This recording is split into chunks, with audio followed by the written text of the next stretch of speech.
Oke, Assalamualaikum warahmatullahi wabarakatuh. Selamat sore. Sehat ya, mudah-mudahan kalian semua sehat selalu sehingga bisa menjalani perkuliahan. Di video ini kita masih akan bahas materi terkait matematika dasar. Ada beberapa topik yang ingin kita bahas di video ini, mulai dari formula kuadrat, kemudian nanti ada formula titik tengah, kemudian ada persamaan lingkaran, persamaan garis lurus. Oke, kita mulai dengan formula kuadrat. Nah, formula kuadrat itu berangkatnya dari persamaan kuadrat. Nah, bentuk umum dari persamaan kuadrat adalah ini, yaitu ax kuadrat tambah bx tambah c sama dengan 0. Ini disebut dengan persamaan kuadrat, di mana a, b, dan c itu adalah sembarang bilangan. Namanya kuadrat berarti variabel berpangkat tertinggi harus adalah 2. Tidak boleh ada pangkat 3 dan lainnya. Kemudian yang namanya persamaan kuadrat, variabel x-nya hanya boleh berpangkat 2, itu paling tinggi ya. Nah, yang suku bx ini boleh hilang, yang suku c juga boleh hilang. Jadi kalaupun kita punya misalnya ax kuadrat sama dengan 0, itu saja sudah cukup dikatakan sebagai persamaan kuadrat, asalkan a-nya tidak boleh sama dengan 0, kemudian variabel x yang muncul berpangkat tertinggi 2. Kemudian kalau misalnya ax kuadrat tambah bx sama dengan 0, itu saja sudah merupakan persamaan kuadrat. Atau ax kuadrat plus c, itu saja sudah merupakan ax kuadrat plus c sama dengan 0, itu saja juga sudah merupakan persamaan kuadrat. Intinya adalah harus muncul suku x kuadrat di dalam persamaannya, maka dia disebut dengan persamaan kuadrat. Nah, solusi atau penyelesaian dari persamaan kuadrat ini adalah ada dua. Yang pertama adalah x1 sama dengan negatif b tambah akar dari b kuadrat kurang 4ac per 2a. Mungkin beberapa kalian sudah pernah melihat rumus ini. Kemudian x2-nya adalah begini. Apa beda antara x1 dan x2? Bedanya hanyalah di operasi sebelum akar. Di sini tambah, di sini operasi sebelum akarnya kurang. Selain dari itu, sama persis. Namun ini boleh dibalik ya, maksud saya kamu boleh menganggap ini sebagai x1-nya dan menganggap ini sebagai x2-nya, silahkan. Kemudian pastikan nilai a, b, dan c itu benar, harus sesuaikan dengan bentuk umum dari persamaan kuadrat itu sendiri, di mana a itu adalah koefisien dari x kuadrat, b itu adalah koefisien x, dan c itu adalah konstanta. Oke, nah dengan adanya solusi dari persamaan kuadrat yang seperti ini, maka ini itu merupakan split point untuk menyelesaikan masalah pertidaksamaan kuadrat. Nah, salah satu contoh persamaan kuadrat itu sudah pernah kita bahas di video sebelumnya. Nah, dengan adanya informasi x1 dan x2 yang begini, maka seandainya kita punya masalah pertidaksamaan kuadrat dan ekspresi kuadrat itu susah untuk difaktorkan, maka kita bisa menggunakan dua ini untuk menjadi split point. Nah, kita lihat contohnya. Jadi nanti akan dibahas contohnya seperti apa.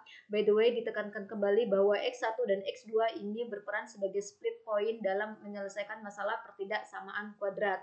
Nah, kalau di contoh sebelumnya kita menemukan split point itu dengan proses faktorisasi. Kadang melakukan faktorisasi tidak mudah. Nah, ini sangat membantu sekali. Nah, dua rumus ini disebut dengan formula kuadrat sesuai dengan topik yang disampaikan di slide sebelumnya. Nah, tadi di bawah akar kan ada bentuk b kuadrat kurang 4ac ya. Nah, b kuadrat kurang 4ac ini biasa disebut dengan istilahnya diskriminan dari persamaan kuadrat.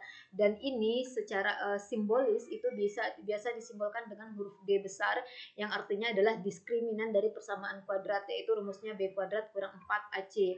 Nah, dengan demikian rumus formula kuadrat yang ini bisa disingkat menjadi negatif b ditambah akar d per 2a, di mana d ini adalah b kuadrat kurang 4ac. Kemudian nanti x2-nya adalah yang tadinya begini menjadi negatif b dikurang akar d per 2a, di mana d itu adalah menggantikan b kuadrat kurang 4ac. Nah, bagaimana hubungan antara D atau diskriminan tadi dengan nilai X1 atau banyaknya solusi dari persamaan kuadrat? Kita lihat, kalau B kuadrat kurang 4AC-nya bernilai positif atau besar dari 0, maka banyaknya solusi dari persamaan kuadrat itu adalah ada dua solusi real yang berbeda, yaitu X1 dan X2, yaitu yang ini dan yang ini, ya tinggal dihitung saja. Nah, kalau ternyata diskriminannya itu bernilai sama dengan 0, maka hanya ada satu solusi real. Artinya nilai X1 dan X2 pasti akan sama, dipastikan begitu kondisinya. Kemudian jika D-nya kecil dari 0 atau nilai diskriminan ini bernilai negatif, berarti kan kita menghitung akar dari suatu bilangan negatif ya. Dan kalau kita bicara bilangan real, akar dari sembarang bilangan negatif itu tidak ada dalam bilangan real. Oleh karena itu, jika nilai B kuadrat kurang 4AC atau nilai D-nya ini negatif, maka tidak ada solusi real. Dengan kata lain, X1 dan X2-nya ya tidak ada, tidak perlu juga berhitung X1 dan X2 jika sudah diperoleh nilai D-nya negatif. Nah, berikutnya kenapa sih apa sih ada istilah solusi real di sini? Karena ketika kita belajar kalkulus, maka yang kita bicarakan hanya himpunan bilangan real saja. Nah, sebenarnya kalau dalam matematika selain himpunan bilangan real ada yang disebut dengan himpunan bilangan kompleks. Nah, himpunan bilangan kompleks itu kalau ada yang pernah melihat ada huruf I kecil itu artinya adalah imajiner. Kalau dalam buku matematika ya, I kecil itu artinya adalah imajiner, di mana imajiner itu adalah akar dari negatif 1. Jadi kalau kita mau menemukan nilai akar dari bilangan negatif secara dalam matematis itu sebenarnya ada tapi bukan bilangan real melainkan bilangan kompleks, yaitu akar dari negatif 1 adalah I, akar dari negatif 4 adalah 2I. Nah, cuman di mata kuliah kalkulus yang dibahas hanya nilai-nilai bilangan-bilangan yang bernilai real saja. Makanya di sini disampaikan ada 2 solusi real, ada 1 solusi real, tidak ada solusi real. Nah, berikutnya tidak ada solusi real padahal sebenarnya ada solusi kalau dalam konteks bilangan secara garis besar, yaitu hasilnya adalah sebenarnya bilangan kompleks. Namun ya yang seperti yang disampaikan tadi di kalkulus kita hanya bicara bilangan real saja. Nah, untuk ditekankan kembali bahwa kalau kita punya persamaan kuadrat, yang namanya kuadrat berarti kan variabelnya berpangkat tertinggi 2 ya, maksimal akan ada 2 solusi. Kalau ada persamaan kubik di mana variabelnya berpangkat tertinggi 3, maka maksimal akan ada 3 solusi. Kalau misalnya kita punya persamaan dengan pangkat tertinggi 5, misalnya dalam variabelnya, tapi pangkat dari semua X-nya adalah bilangan bulat positif, maka banyaknya solusi dari persamaan tersebut paling banyak adalah 5. Nah, itu untuk pengetahuan saja. Kita lihat contoh menemukan split point dengan menggunakan formula kuadrat. Nah, kalau contoh 3 sebelumnya, di video sebelumnya, kita menemukan solusi dari X kuadrat kurang 10 yang kecil dari 3X. Dan ketika itu, kita sudah menemukan split point dari pertidaksamaan ini adalah X sama dengan negatif 2 dan X sama dengan 5. Dan ketika itu, kita melakukan dengan cara faktorisasi, yaitu bentuk X kuadrat kurang 10 kurang dari 3X ini kita ubah bentuknya sedemikian sehingga yang di ruas kiri nanti menjadi X kuadrat kurang 3X kurang 10 dan di ruas kanannya adalah 0 karena 3X-nya sudah dipindahkan ke ruas kiri. Nah, di-recall lagi memorinya, lihat video sebelumnya atau materi sebelumnya. Nah, kita akan menuliskan bentuk faktor dari persamaan dari ekspresi ini. Caranya adalah pikirkan dua buah bilangan yang kalau dikalikannya negatif 10, kalau ditambah adalah negatif 3. Nah, waktu itu sudah kita bahas, kita temukan bilangan yang memenuhi dua kondisi ini adalah 2 dan negatif 5. Sedemikian sehingga 2 kali negatif 5 benar negatif 10 dan 2 tambah negatif 5 itu benar sama dengan negatif 3. Nah, maka kita bisa menuliskan bentuk faktor dari ekspresi ini sebagai X tambah 2 kali X kurang 5. Di mana tambah 2-nya ini berasal dari penemuan kita yang 2 ini dan kurang 5 berasal dari penemuan kita yang negatif 5 ini. Nah, sehingga barulah kita bisa temukan split point-nya. Split point-nya itu adalah selesaikan X tambah 2 sama dengan 0 dan X kurang 5-nya sama dengan 0.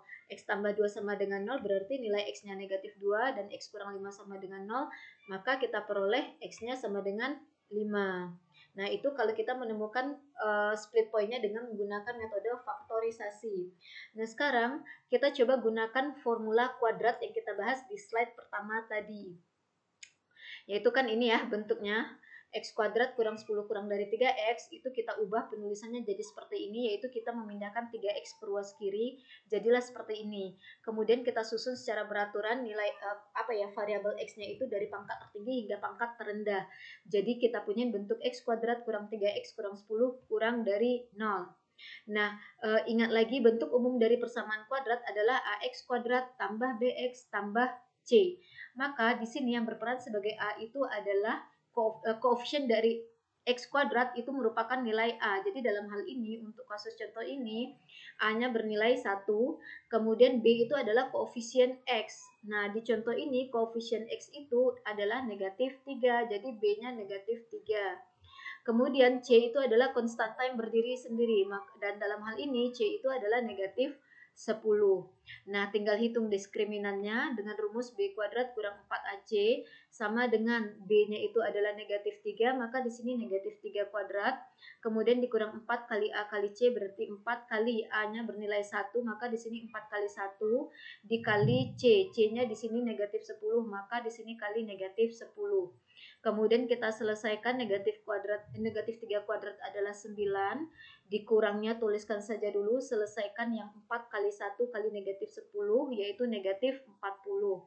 Kemudian maka kita punya 9 dikurang negatif 40, negatif kurang ketemu negatif kan bisa kita kombinasikan jadi tambah ya. Jadi 9 tambah 40 sama dengan 49. Nah, barulah kita berarti nilai diskriminannya kan positif nih. Kalau positif berarti kita akan punya dua buah nilai X sebagai solusi dari persamaan kuadrat yang ini. Kalau kita nyatakan dia sama dengan 0.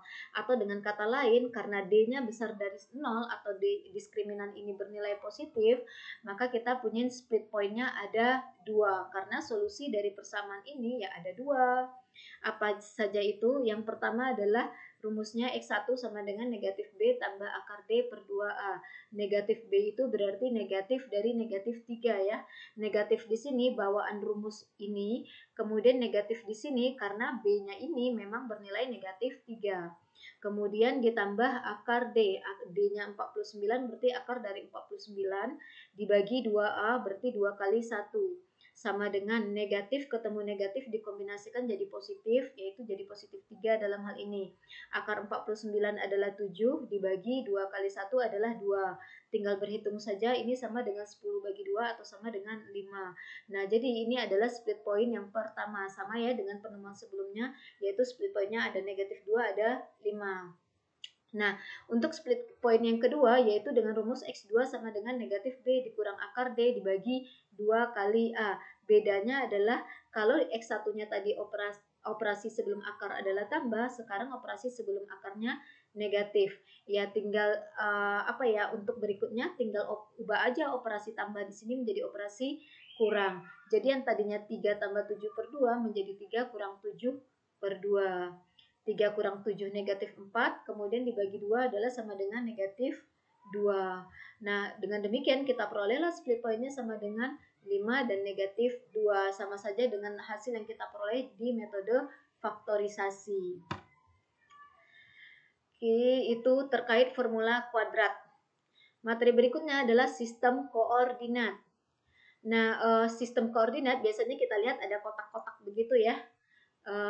Jadi sistem koordinat itu merupakan perpotongan antara dua garis bilangan real, di mana garis bilangan real yang satu dituliskan secara horizontal atau mendatar, dan garis bilangan yang satu dituliskan secara vertikal atau tegak. Nah, perpotongan antara dua garis bilangan real ini itu disebut dengan titik asal atau origin yang biasanya disimbolkan dengan huruf O besar, di mana O besar ini artinya adalah titik origin atau titik asal, yaitu secara spesifik titiknya itu adalah titik 0,0. Oke. By the way, yang mendatar ini itu adalah sumbu X, dan yang vertikal ini atau yang tegak ini itu adalah sumbu Y. Nah, yang dari titik asal ke kanannya yang ini itu adalah sumbu X positif, kemudian dari titik asal ke kirinya itu adalah sumbu X negatif, kemudian dari titik asal ke atas itu adalah sumbu Y positif, dan dari titik asal ke bawah itu adalah sumbu Y negatif. Nah, kemudian sistem koordinat ini dikatakan terbagi atas 4 daerah, yaitu yang pertama yang di kawasan ini itu disebut dengan daerah kuadran 1, kemudian kawasan yang di sini itu disebut dengan kuadran 2. By the way, berarti kuadran 1 itu nilai titik-titik yang berada di kuadran 1 adalah titik-titik yang komponen X dan komponen Y-nya positif. Kemudian yang di kuadran kedua ini adalah titik-titik yang komponen X-nya negatif, komponen Y-nya positif. Kemudian di sini disebut dengan kuadran 3, yaitu titik-titik yang komponen X dan komponen Y-nya bernilai negatif. Kemudian terakhir ini adalah kuadran 4 yang titik-titik pada komponen X-nya positif dan komponen Y-nya itu bernilai negatif. Kalau kita bicara titik P, yaitu titik A, B dalam konteks sistem koordinat, nah A, B itu merupakan disebut sebagai pasangan terurut yang selanjutnya disebut dengan koordinat kartesian. Nah, yang komponen A ini itu disebut sebagai koordinat X-nya, sedangkan B disebut sebagai koordinat Y-nya. Nah, saya pikir kalian tidak ada masalah ya harusnya bagaimana menentukan atau mengidentifikasi titik pada sistem koordinat. Kalau kita titik pada sistem koordinat itu unik posisinya atau tunggal. Kalau kita katakan misalnya titik 1,1 di suatu kita klaim dia titiknya di sistem koordinat, ya posisi titik 1,1 ya hanya di satu titik itu saja, tidak mungkin dia muncul di posisi lainnya atau di daerah lainnya. Jadi semua titik di dalam bidang ini itu unik untuk satu titik A, B. Nah, kalau menuliskan ini titik-titik pada sumbu koordinat, ini kan titik asal nih yang biasa disebut dengan titik origin atau titik O, yaitu titik 0,0. Jarak di sini kita tuliskan 1 misalnya, maka dengan jarak yang sama dari sini ke sini itu jarak spasinya harus satu satuan karena kita klaim di sini 1. Maka dengan jarak yang sama ke kanan untuk 2 karena 1 tambah 1 2, kemudian berikutnya 3. Kemudian begitu juga ke kirinya. Kalau dari sini ke sini 1, maka kalau dari titik 0 ke kirinya negatif 1, kemudian negatif 2, negatif 3. Nah, kemudian jadi by the way berarti kalau kita menuliskan titik pada sumbu X itu harus konsisten antara sumbu X positif dengan sumbu X negatif. Maksudnya kalau dari sini ke sini untuk titik 1, maka dari sini ke sini juga harus sejauh satu satuan, yaitu untuk negatif 1. Tidak boleh di sininya negatif 2 karena harus sama jaraknya atau konsisten antara sumbu X positif dan sumbu X negatif.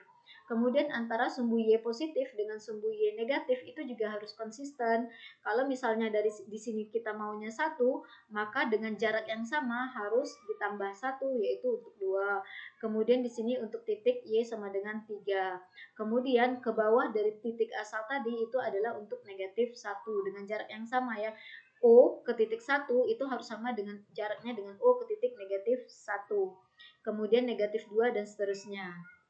Nah, kalau di sini menyatakan titik, saya pikir mungkin beberapa dari kalian harusnya masih ingat titik ini itu titik berapa sih? Ya amati dulu. Kalau kita bicara titik pada sistem koordinat itu harus koordinat X-nya dulu, baru koordinat Y. Nah, titik ini pandanglah ke sumbu X.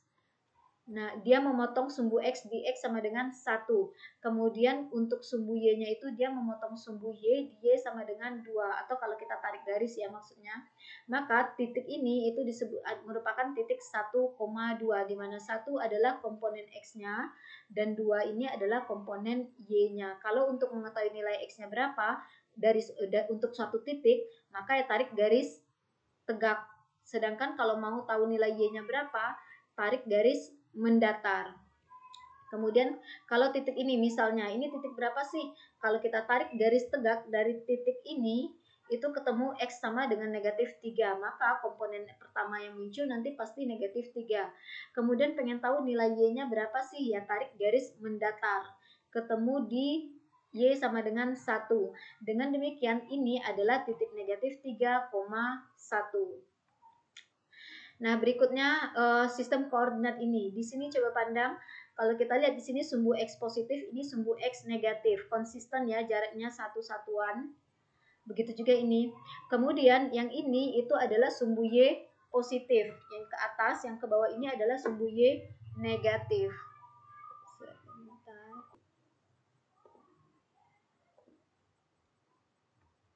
Oke, ini tadi ya. Nah, yang di kanan ini coba perhatikan dari sini ke sini 1, tapi dari sini ke sini saya bikin 2. Apakah masalah? Ya tidak masalah, Karena antara sumbu X dengan sumbu Y itu tidak masalah jaraknya konsisten.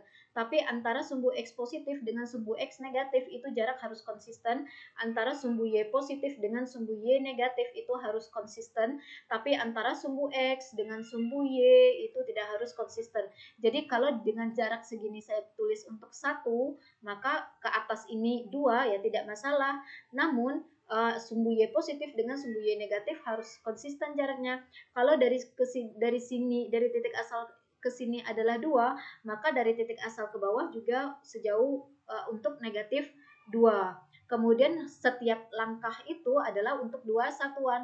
Kalau dari titik asal ke sini itu 2 satuan, maka 2 naik juga 2 satuan ke atas yaitu menjadi 4. 4 naik 2 satuan menjadi negatif 6. Begitu juga di sini, negatif 2 turun 2 satuan menjadi negatif 4. Negatif 4 turun 2 satuan menjadi negatif 6. Jadi tidak masalah, yang penting antara sumbu X positif dengan sumbu X negatif konsisten, antara sumbu Y negatif positif dengan sumbu Y negatif itu harus konsisten. Antar sumbu X dengan sumbu Y terserah, tidak masalah. Kalaupun misalnya di sini 100, ini 200, ini 300, tidak masalah. Kemudian di sini negatif 100, negatif 200, negatif 300. Kemudian ini 2, 4, 6, negatif 2, negatif 4, negatif 6, enggak masalah. Nah, di sini ini titik berapa sih? Perhatikan kalau dari titik ini kita tarik garis vertikal ke sumbu X, itu ketemu di X sama dengan 3. Maka komponen X-nya nanti atau koordinat X-nya adalah 3, sedangkan koordinat Y-nya itu adalah negatif 4. Jadi ini adalah titik 3, negatif 4. Kemudian titik ini yang baru muncul ini, kalau kita tarik garis vertikal ke sumbu X, dia ketemu titik X sama dengan negatif 2, maka koordinat X-nya adalah negatif 2, sedangkan koordinat Y-nya itu adalah negatif 6. Jadi di titik ini itu adalah titik negatif 2, negatif 6. Jadi ingat kalau kita bicara titik, berarti komponen pertama adalah untuk nilai X, komponen kedua adalah untuk nilai Y. Berikutnya formula jarak. Oke. Formula jarak antara dua titik. Let's say ini adalah sistem koordinat ya. Kita punya di sini adalah suatu titik. Ini yang warna merah ini adalah suatu titik di mana koordinat X-nya itu adalah A dan koordinat Y-nya itu adalah B. Berarti ini adalah titik A, B. Kemudian let's say kita punya maka untuk jarak dari titik A ke titik B, jarak titik A ke titik B ya, let's say kita katakan adalah sejauh C. Nah, mungkin kalian masih ingat dengan teorema Pythagoras. Kita punyain bahwa A kuadrat, hubungan antara ini A, B, dan C itu adalah A kuadrat tambah B kuadrat sama dengan C kuadrat. Namun rumus teorema Pythagoras ini kan hanya berlaku untuk segitiga siku-siku saja ya. Jadi tolong diingat bahwa dia hanya berlaku untuk segitiga siku-siku saja. C kuadrat atau sisi miringnya sama dengan A kuadrat ditambah B kuadrat, di mana A itu adalah jarak dari titik ini ke titik B, kemudian B itu adalah jarak dari sini ke titik P ini, kemudian C itu adalah yang miring ini. Nah, dari sini kita bisa menurunkan jarak dari titik asal ke titik ke sembarang titik, yaitu dirumuskan seperti ini. Jarak titik asal ke titik P yaitu titik A, B itu sama dengan akar dari A kuadrat tambah B kuadrat. Dari mana asalnya ini? Coba amati bahwa ini kan kalau kita pandang O, A, P, B itu kan suatu segi 4 ya. Yang namanya segi 4 diagonalnya pasti sama panjang. Artinya panjang C ini itu sama saja dengan panjang dari titik O ke titik P. Nah, kalau tadi C kuadrat sama dengan A kuadrat tambah B kuadrat, berarti C-nya kan sama dengan akar dari A kuadrat tambah B kuadrat. Sehingga panjang dari titik O ke titik P itu adalah akar dari A kuadrat tambah B kuadrat. Kemudian, let's say kita punya titik lainnya yaitu titik ini, yang warna merah yang baru muncul ini.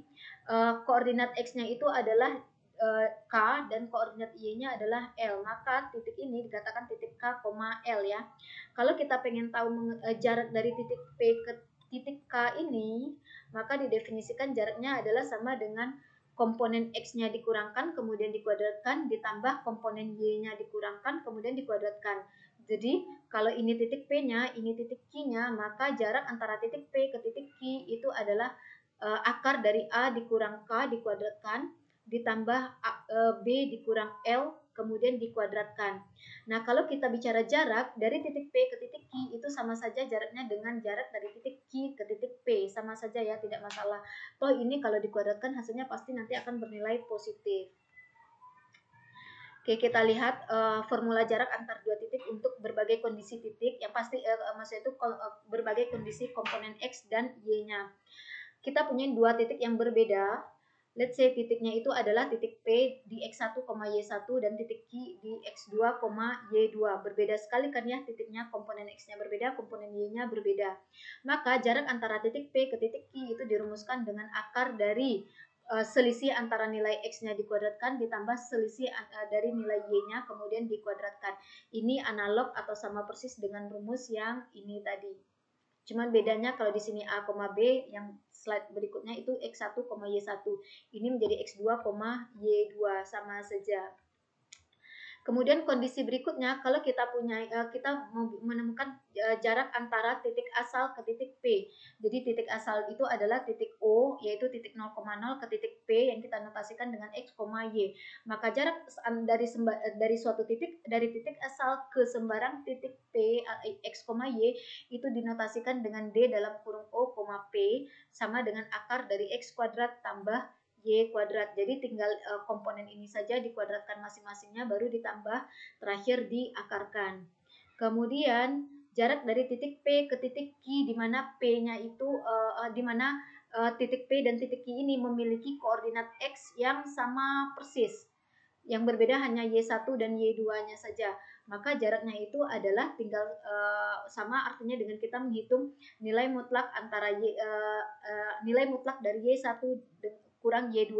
Sudah dibahas sebelumnya ya representasi dari nilai mutlak ini. Mutlak dari Y1 kurang Y2. Di video sebelumnya saya sudah jelaskan interpretasi secara geometris dari nilai mutlak. Yang nilai mutlak dari Y1 kurang Y2 itu artinya adalah jarak antara Y1 ke Y2. Kenapa kita hanya mempertimbangkan Y1 dan Y2 dalam perhitungan jarak antara dua titik ini? Karena nilai X-nya sama.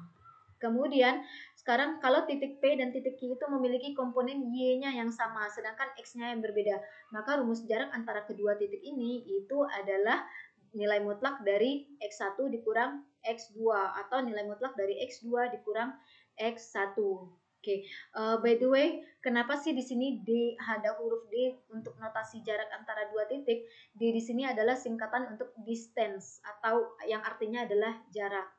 Oke, kita lihat contoh untuk masing-masing kasus ini. Oke, let's say ini adalah sistem koordinat. Kemudian kita punya titik di sini, titik ini yang warna merah ini adalah koordinat X-nya 2 dan koordinat Y-nya 3. Maka di sini adalah titik 2,3.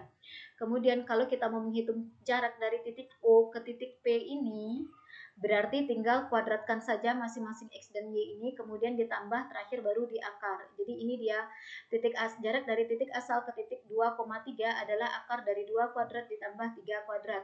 Berarti akar dari 4 ditambah 9 atau sama dengan akar dari 13. Let's say kita punya titik lainnya yaitu titik ini, di mana koordinat X-nya itu adalah negatif 3 dan koordinat Y-nya adalah negatif 2. Berarti titik ini itu adalah titik negatif 3, negatif 2. Kemudian kita pengen tahu jarak dari titik O ke titik Q ini, yaitu dari titik asal ke titik negatif 2, negatif 3 ke negatif 2. Yaitu tinggal kuadratkan saja ini masing-masingnya, kemudian ditambah baru diakarkan. Jadi akar dari negatif 3 kuadrat tambah akar dari negatif 2 dikuadratkan. Atau sama dengan akar dari negatif 3 kuadrat adalah 9 ditambah akar dari tambah negatif 2 kuadrat adalah 4. Jadi sama dengan akar 13. Kebetulan saja ya sama bahwa jarak dari titik O ke titik P sama dengan jarak dari titik O ke titik Q. Kebetulan saja untuk kasus ini. Ya. Berikutnya, kalau kita pengen tahu jarak dari titik P ke titik Q ini. Titik P ke titik Q ini kan komponen X dan komponen Y-nya masing-masingnya berbeda ya. Maka rumus jaraknya itu adalah selisih antara nilai X-nya dikuadratkan, ini dia, 2 dikurang negatif 3, kemudian dikuadratkan ditambah selisih antara nilai Y-nya dikuadratkan, yaitu yang ini 3 dikurang negatif 2 dikuadratkan, ini dia. 2 kurang negatif 3 kan 5 ya, kemudian kemudian di sini berarti 5 kuadrat. Kemudian ini 3 dikurang negatif 2 adalah 5, maka di sini jadi 5 dikuadratkan. Sama dengan akar dari 25 ditambah 25, karena 5 kuadrat kan 25, sama dengan akar dari 50 atau sama dengan akar dari 50 itu kan sama artinya dengan akar dari 25 kali 2. 25 akar dari 25 adalah 5, makanya di sini 5-nya dikeluarkan. Kemudian akar dari 2 itu kan tidak bisa kita pecahkan menjadi bilangan rasional ya, biarkan saja dalam bentuk akar 2. Jadi akar 50 sama dengan 5 akar 2. Maka jarak dari titik P ke titik Q itu adalah 5 akar 2. Oke, berikutnya. Perhatikan contoh ini. Nah, ini contoh yang dimana komponen X-nya itu sama. Jadi di sini adalah titik P yaitu titik negatif 3,3. Kemudian ini adalah titik Q yaitu komponennya titiknya adalah negatif 3, negatif 2. Komponen X-nya kan sama ya. Maka jarak antara kedua titik ini adalah sama dengan nilai mutlak dari nilai Y di sini dikurang nilai Y di sini. Yaitu nilai mutlak dari 3 dikurang negatif 2. Ini dia. Sama dengan nilai mutlak dari 5. Kurang ketemu negatif kan jadi tambah ya. Jadi nilai mutlak dari 5 yaitu sejauh 5 satuan. Jadi jarak dari titik P ke titik Q ini adalah sama dengan 5. Ya hitung saja dari 3 ke 0 saja sudah 3. Kemudian dari 0 ke negatif 2 itu kan jaraknya 2. 3 tambah 2 adalah 5. Bisa juga dengan konsep berpikir yang demikian. Kebetulan titiknya bisa dijelajahi. Jadi kita bisa dengan melihat saja dari sini 3, dari sini 2. Namanya jarak kan selalu positif. Kemudian, nah ini adalah contoh di mana komponen Y-nya yang sama.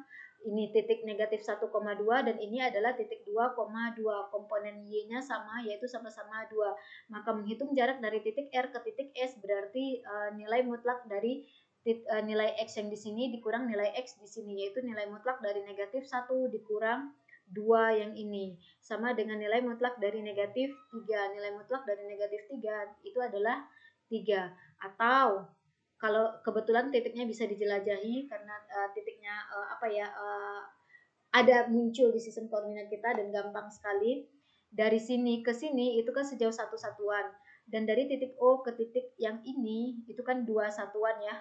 Maka 1 tambah 2 ya sama dengan 3. Oke, itu tentang jarak antara 2 titik. Berikutnya adalah persamaan lingkaran. Yang dimaksud dengan lingkaran itu adalah himpunan titik-titik yang berada pada jarak yang tetap atau konstan dari suatu titik tetap. Nah, jarak yang tetap atau konstan ini itu disebut juga dengan jari-jari atau radius. Kalian biasa mendengar ini dan biasa dinotasikan dengan huruf R. Untuk di mana R ini adalah singkatan dari radius. Kemudian titik tetap itu sama dengan titik pusat. Nah, kalau kita punya lingkaran yang memiliki radius atau jari-jari R, kemudian titik pusatnya adalah titik A, B, maka persamaan untuk lingkaran itu bisa dituliskan dalam bentuk seperti ini, yaitu X kurang A dikuadratkan ditambah Y kurang B dikuadratkan sama dengan R kuadrat, di mana A dan B ini adalah A, B itu adalah titik pusatnya, jadi A ini adalah komponen X untuk titik pusat, sedangkan B ini adalah koordinat Y untuk titik pusat, dan R ini adalah jari-jari. Kalau diilustrasikan di sistem koordinat, kita lihat ini adalah lingkaran yang berwarna merah ini ya lingkarannya. Kemudian titik pusatnya adalah di titik P, maka jari-jari itu adalah jarak dari titik pusat ke titik-titik di lingkaran.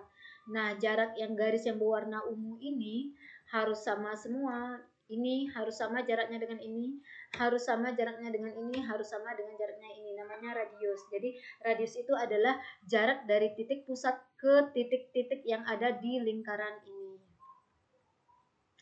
Kita lihat contoh. Let's say kita punya lingkaran ini. Lingkaran ini titik pusatnya itu adalah di titik ini yaitu titik 1,2. Kemudian jari-jarinya itu adalah 2 satuan. Artinya jarak dari titik ini ke sini adalah 2 satuan. Dari sini ke sini 2, dari sini ke sini 2, dari sini ke sini 2, dari sini ke sini 2. By the way, ini benar lingkaran ya dengan jari-jari yang tepat. Maksud saya ini kan dari sini ke sini 1, tapi dari sini ke sini kok kayak dari sini ke sini itu kan 2 ya. Dari sini ke sini 1, dari sini ke sini 1, 1 tambah 1 kan 2 ya, sesuai dengan tadi dikatakan jari-jarinya adalah 2. Namun kenapa dari sini ke sini kayaknya bukan 2, dari sini ke sini adalah 1, dari sini ke sini yang nggak sampai penambahnya 1. Perhatikan bahwa di sini saya membuat jaraknya tidak sama, dari jarak antar sumbu X itu dari sini ke sini itu tidak sama dengan ini ke sini. Makanya kelihatannya jadinya lingkarannya ini tidak tepat jari-jarinya, padahal percayalah bahwa ini beneran lingkaran dengan jari-jarinya adalah 2 satuan. Cuman karena jarak dari sini ke sini jarak ini tidak sama dengan ini, makanya kelihatan dari sini ke sini itu tidak 2, padahal harusnya dari sini ke sini adalah 2 satuan. Kalau kita bikin kotak di sistem koordinat ini konsisten jarak semuanya, maka akan kelihatan sekali bahwa jarak dari titik ini ke semua titik pada lingkaran itu adalah 2. Nah, persamaan lingkaran yang titik pusatnya 1,2 dengan jari-jarinya 2 satuan itu adalah sebagai berikut. Ini dia. X kurang 1 kuadrat ditambah Y kurang 2 kuadrat sama dengan 2 kuadrat. 1 yang di sini berasal dari koordinat X pada titik pusat, dan 2 ini berasal dari koordinat Y pada titik pusat. Kemudian 2 ini adalah karena jari-jarinya 2. Nah, ini dia bentuk umum dari persamaan lingkaran tadi kan ya. Tinggal substitusikan A dengan 1, B dengan 2, R itu dengan 2 yang ini. Oke, nah berikutnya kalau mau diubah penulisan persamaan ini menjadi seperti ini ya silakan, sama aja, yaitu kita tinggal hanya menyederhanakan atau menghitung nilai 2 kuadrat itu adalah 4. Atau kalau mau diubah lagi penulisannya menjadi X kurang 1 kuadrat, itu kan bisa ditulis menjadi, ingat lagi kalau kita punya X kurang 1 kuadrat, ingat notasi ini, A kurang B kuadrat itu sama dengan A dikuadratkan dikurang 2 kali AB ditambah B kuadrat. Maka yang X kurang 1 kuadrat ini kalau diekspansi dengan menggunakan bentuk ini, itu menjadi ini dia, X kuadrat kurang 2X tambah 1 ini. Di mana X kuadrat dikurang 2 kali X kali 1. 2 kali X adalah 2, dikali 2X, 2 kali X adalah 2X. 2X kali 1 adalah 2X. Maka di sini 2X. Kemudian ditambah B kuadrat. B-nya dalam hal ini kan 1. Jadi 1 kuadrat. Maka begini hasil ekspansi dari X kurang 1 kuadrat. Kemudian untuk Y kurang 2 kuadrat, ini bentuk ekspansinya adalah ini. Y kuadrat dikurang 4 kali Y ditambah 4. 4 ini berasal dari 2 kali 2 ini. Oke, jadi 4Y ditambah 4. 4 ini berasal dari 2 kuadrat, yaitu 4. Sama dengan 4. Nah, berikutnya kalau kita dekatkan yang konstanta saja ke ruas kanan, berarti X kuadrat kurang 2X ini dia, Y kuadrat kurang 4Y ini, tambah 1 pindah ke kanan jadi kurang 1, tambah 4 yang ini pindah ke ruas kanan jadi kurang 4, tambah yang 4 yang ini itu berasal dari 4 yang emang ada di ruas kanan. Tinggal disederhanakan menjadi X kuadrat kurang 2X tambah Y kuadrat kurang 4Y sama dengan negatif 1. Nah, jadi persamaan lingkaran bisa dituliskan dalam bentuk seperti ini, bisa juga dituliskan dalam bentuk seperti ini.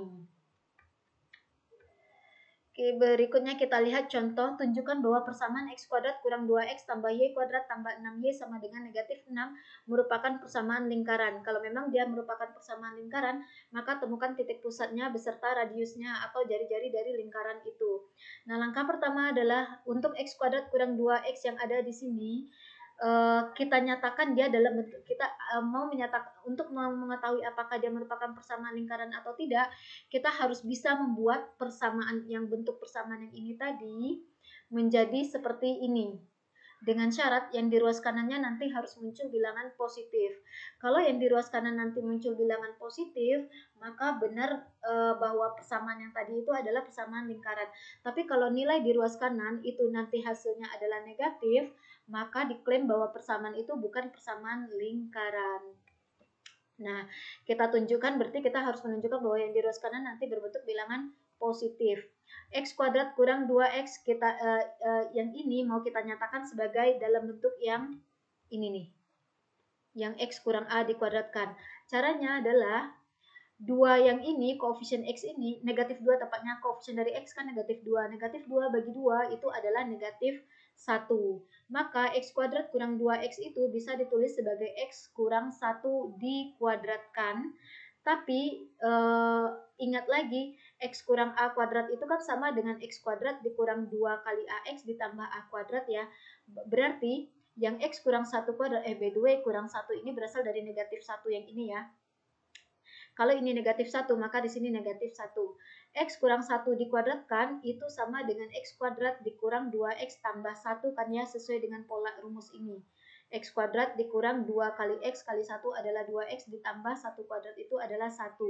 Nah, yang kita butuhkan kan X kuadrat dikurang 2X saja, ya kan ya? Nah, itulah yang akan kita bentuk dari sini. By the way, ini sama artinya dengan ini. Tinggal benar-benar total tukar ruas saja. Yang kita butuhkan adalah X kuadrat kurang 2X. X kuadrat kurang 2X berarti kita pindahkan saja tambah 1 ini ke ruas kanan. Jadi X kuadrat kurang 2X sama dengan X kurang 1 dikuadratkan. Kemudian kurang 1. Kurang 1 ini berasalnya jadi dari tambah 1 ini pindah ke ruas kanan jadi kurang 1. Nah, proses yang sama akan kita lakukan untuk suku Y kuadrat tambah 6Y ini.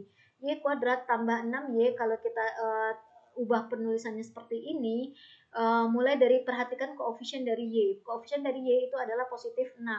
Maka 6 bagi 2 adalah sama dengan 3. Maka Y kuadrat tambah 6Y akan kita tuliskan menjadi bentuk Y tambah 3 kuadrat.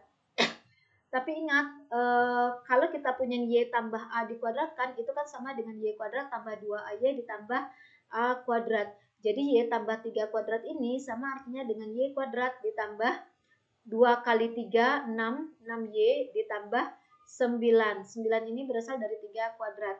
Atau ini kalau kita tuliskan ya sama saja dengan seperti ini ya, tukar ruas, saling tukar ruas. Nah, yang kita butuhkan kan bentuk Y kuadrat tambah 6Y saja. Nah, Y kuadrat tambah 6Y itu sama dengan Y tambah 3 dikuadratkan ini dikurang 9. Kurang 9 ini diperoleh dari tambah 9 ini pindah ke ruas kanan jadi kurang 9. Nah, berikutnya ya. Nanti kita akan mengubah bentuk X kuadrat kurang 2X ini menjadi ini. Kemudian yang Y kuadrat tambah 6Y menjadi ini. Kita lihat. Nah, tadi kan ini ya. Yang X kuadrat kurang 2X ini sama dengan X kuadrat kurang 1 dikuadratkan kurang 1. Kemudian yang Y kuadrat tambah 6Y ini sama dengan ini. Y tambah 3 dikuadratkan kurang 9. Maka kita ganti ini dan ini menjadi ini. Jadi yang merah di sini berganti menjadi yang ini, merah ini. Kemudian yang biru ini menjadi biru ini. Sama dengan negatif 6. Berikutnya kita mau menuliskan dalam bentuk persamaan kuadrat. Berarti kita harus menyisakan yang konstanta itu harus di ruas kanan. Jadi yang X kurang 1 kuadrat di ruas kiri, yang Y tambah 3 dikuadratkan ini di ruas kiri juga. Sedangkan yang kurang 1 dan kurang 9 ini pindahkan ke ruas kanan. Menjadi tambah 1 dan tambah 9. Kurang 6-nya ini tetap. Maka kita punya X kurang 1 dikuadratkan tambah Y tambah 3 dikuadratkan sama dengan 4. 4 ini berasal dari negatif 6 tambah 1 tambah 9. Nah, sampai sini saja sebenarnya sih oke nih. Tapi kita ingat bentuk umum dari persamaan kuadrat kan seperti ini ya. Jadi ini bisa kita tuliskan menjadi X kurang 1 dikuadratkan tambah Y dikurang, karena kan bentuk umumnya Y dikurang B ya. Jadi tambah 3, Y tambah 3 itu kan artinya Y kurang negatif 3 kan ya. Y kurang negatif 3 dikuadratkan sama dengan, nah di ruas kanan itu kan bentuk umumnya R kuadrat. 4 itu sama dengan berapa kuadrat sih? Nah, kita tahu bahwa 4 itu sama dengan 2 kuadrat atau diperoleh dari akar 4 itu kan sama dengan 2. Jadi 4 itu sama dengan 2 kuadrat. Dengan demikian, inilah yang menjadi persamaan lingkaran. Dari sini kita baru bisa tahu bahwa, atau dari sini sudah bisa sih sebenarnya, kita tahu bahwa yang ini tadi benar adanya merupakan suatu persamaan lingkaran. Karena setelah menuliskan bentuk ini menjadi seperti ini, yang angka di ruas kanan ternyata bernilai positif. Berarti radiusnya emang ada, yaitu 2 kalau dalam hal ini. Kalau ini nilainya misalnya nih negatif, akar dari bilangan negatif kan tidak ada dalam bilangan real ya, maka itu bukan persamaan lingkaran.